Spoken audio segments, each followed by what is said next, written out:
É muito comum que as pessoas elas tenham aí uma matéria, gente, preferida, né? Mas por que isso acontece, né? É sobre isso que a gente vai conversar agora com a psicóloga Lígia Mendes. Muito bom dia, minha linda. Seja muito bem-vinda. Obrigada. Uma honra pra gente ter você aqui conosco. É uma honra pra mim também estar aqui falando com vocês. É sempre um prazer poder falar sobre educação, sobre aprendizagem. Sim.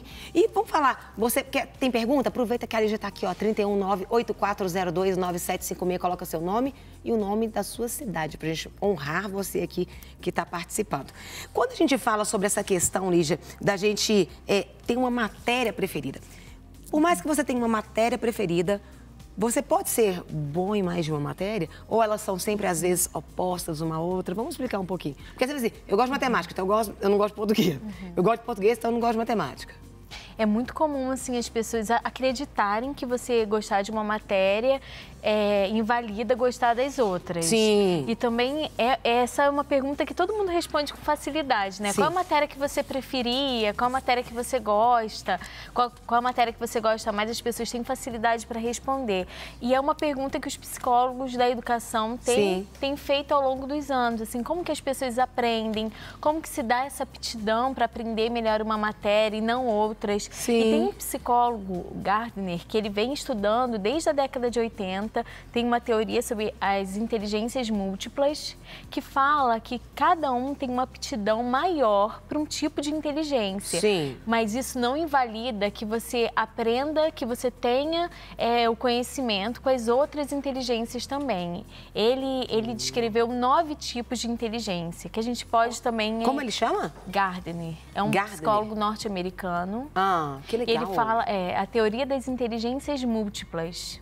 Tem muitos estudos, isso já está bem divulgado já. Que legal. E é muito fácil da gente poder perceber, analisando, observando a criança, o aluno, qual é o tipo de inteligência que aquele aluno se desenvolve melhor. E esse desenvolvimento dele pode auxiliar nessa aptidão, nessa característica de gostar mais de uma determinada matéria. Mas o que você perguntou, assim, se gostar mais de matemática invalida gostar de português, da língua portuguesa, não. Isso tudo vai ser muito determinado como os professores e como a escola vai lidar com esse aluno que tem uma aptidão maior para a língua portuguesa ou para matemática, que ele chama de inteligência lógico-matemática. Sim. E ele também fala, esse psicólogo, que eu acredito que é muito importante desse estudo, é que não existe uma inteligência só. Sim. Que seja importante para o indivíduo se desenvolver, ser superdotado. Se ele não é bom em matemática, ele pode ser bom em música, ele pode ser bom na dança. Então, ele pode ter uma inteligência, até uma superdotação nessa área que muitas vezes não é valorizado. Então, as pessoas não percebem, porque tem a valorização muito grande da inteligência lógico-matemática ou da inteligência linguística. Por isso que é muito importante você ajudar o aluno a se desenvolver em diversas áreas, ajudar ele a gostar de diversas disciplinas e também observar o que ele gosta mais, para poder auxiliar, então, ele a aprender melhor as outras disciplinas, as outras matérias. Oh, interessante. Tem até alguns depoimentos de algumas pessoas falando, eu vou chamar que aí a gente comenta em cima do que elas falarem. Bora lá. Quando eu decidi fazer esse curso, né, de Ciências Biológicas, eu lembrei muito da minha época de escola, porque ciências e biologia eram minhas matérias, né, minhas disciplinas favoritas. Sempre gostei muito de participar das feiras de ciências, né? Sempre tive muito interesse por essa área. E foi decisivo, né? Na hora de escolher um curso. Só que quando eu entrei na PUC para fazer biologia, eu até que não tinha muita intenção de me tornar um professor. Eu fui tomar o gosto por ser professor depois, quando fiz os estágios, né? Quando eu tive mais contato com a área dentro das escolas, né, e com a área de educação. E aí eu me tornei um professor, fiz o concurso e já estou há 4 anos trabalhando na área. Hoje em dia acho que é uma profissão muito gratificante, gosto muito de dar aula na rede e principalmente de ciências especificamente, que era uma matéria que eu gostava muito e hoje em dia eu aplico tudo. E todas as coisas que eu gostava, né, quando eu tinha aula, agora eu consigo passar isso para os meus alunos, tá bom? Um abraço aí para vocês. Bom, a matéria que eu mais gostava na escola era matemática. Não sei se por influência do meu pai, já que ele é professor de matemática, mas eu sempre tive muita facilidade com números, com contas, sempre fui de exatas. Eu acho que isso teve uma grande influência na escolha do meu curso superior, que é Engenharia Civil.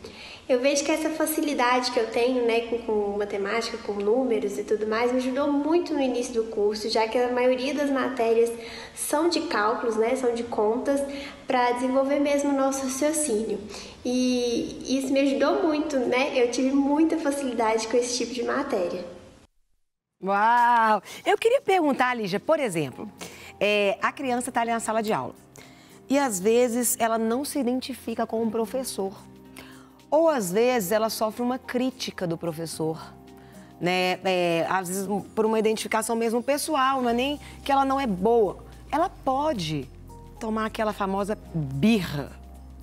Isso pode acontecer também? Claro, claro. O professor, ele precisa... Ou ela se sente exposta na aula. Ele precisa estar muito atento nessa relação, professor e aluno. Isso é fundamental para a aprendizagem. Então, esse professor, ele precisa de sempre estar buscando formas de criar uma educação que seja afetiva, que a gente chama, que é afetar o aluno. Não é só o afeto de carinho, mas esse afeto também é importante, a gente sabe que é importante, mas é um afeto de afetar, de buscar ações e buscar conteúdos que esse aluno gosta, que ele sente prazer, que ele sente interesse. Buscar conhecer melhor esse aluno. Então, até o Gardner, ele publica, numa das teorias dele, que é importante conhecer o aluno individualmente, porque na sala de aula são muitos alunos. Sim. Na clínica, quando eu atendo, é um pouco diferente. Eu tô lá com uma criança. E até influencia, Um aluno, às vezes, ele é influenciado pelo outro coleguinha, Extremamente influenciado, Ele tá ali em grupo. Sim, sim. E influenciado também pelo professor. Certo. Porque é ele que vai mediar o conhecimento. É o professor que vai mediar. Então, é muito importante que esse professor esteja capacitado, esteja interessado pelo aluno, que ele tenha conhecimento prévio sobre o que ele vai ensinar, que ele faça um bom planejamento de aula, porque hoje a gente sabe também que um aluno, ele não aprende só de uma forma. Assim, o professor, ele pode criar um plano de aula, que seja uma aula só expositiva, mas os alunos, nós somos diversos, Cada um tem um jeito diferente de aprender. Então, esse aluno pode aprender melhor com vídeos, áudios, teatro. Então, é importante que esse professor, ele busque uma aprendizagem, um ensino mais afetivo, mais voltado para a afetividade. E a gente vai até continuar falando desse assunto com o Serginho daqui a pouquinho. Agora, tem uma pergunta, um comentário aqui que eu queria que você falasse. Estou vendo aí o programa, muito interessante. Eu tenho dificuldade com matemática. Tema de suma importância, Deu parabéns. É Edvânia, Deus abençoe, Edvânia. Ela falou o seguinte: quando eu era criança, eu não era boa em matemática. E minha mãe me torturava me tomando tabuada. Passei a odiar a matéria. É muito importante os pais prestarem atenção como ensinar a criança sem força. Hoje amo geografia, biologia e português. Isso é muito comum de acontecer, porque a escola pressiona os pais para que aquele aluno aprenda determinada disciplina que acredita que o aluno está com dificuldade. Cobrado. O pai se sente cobrado e aí ele tenta ensinar da forma com que ele pode. Hoje a gente tem, outros meios para os pais terem informação para poder ensinar os filhos. Mas eles tentam fazer da melhor forma possível, mas muitas vezes não conseguem. E como eu falei anteriormente, para os pais que estão em casa agora, que estão tentando ajudar o filho numa determinada disciplina ou fazer um dever de casa, busque o interesse dele para ajudar ele.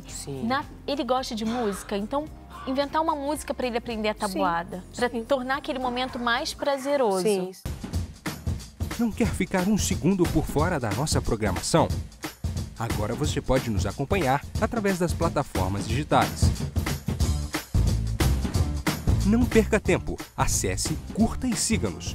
Fique por dentro de tudo o que acontece por aqui.